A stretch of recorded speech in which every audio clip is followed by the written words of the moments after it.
Welcome to the Introduction on Self, Chapter 2. Why is studying the nature of self important for communication? Knowing ourselves makes us better listeners, better understanding, and better at communicating. But why? Everything that we say and do is a product of our self-concept, and this concept is basically who we are, which is a hodgepodge of all the things that we've experienced or been taught throughout our life. Hodgepodge. That's a cool word. Try it. Hodgepodge. Say it. Satisfying. It's almost as fun as saying hippopotamus.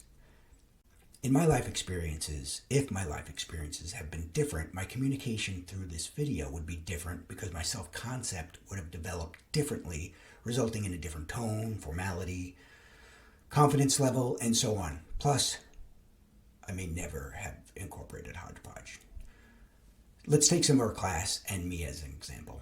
A college student who is dedicated and determined to graduate on time and with high grades may be more likely to communicate with me using a more formal language and putting a greater effort in grammar. Yet another student with a less focus on academic success may use more informal communication and not double-check grammar.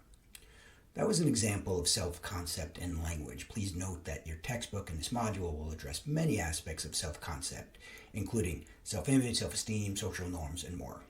Components of who we are include our values, our attitudes, beliefs, and self-worth, among other things. So, when we communicate with someone or a group, our communication is filtered through that self-concept, which is those experiences and life lessons. If we are funny, serious, an athlete, an introvert, religious, tech-savvy, distrustful, and so on, they all play an essential factor in how we code and decode information, which is how we send and receive data. Self-concept is a representation of oneself, and when we understand our self-concept and its impact on how we send and receive this data, we can be more aware of the filter that we are running all this information through and identify things like perception and bias, resulting in better communication.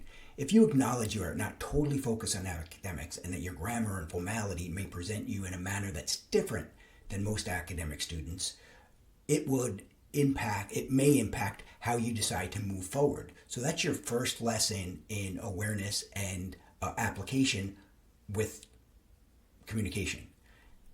Good luck. Hippopotamus out.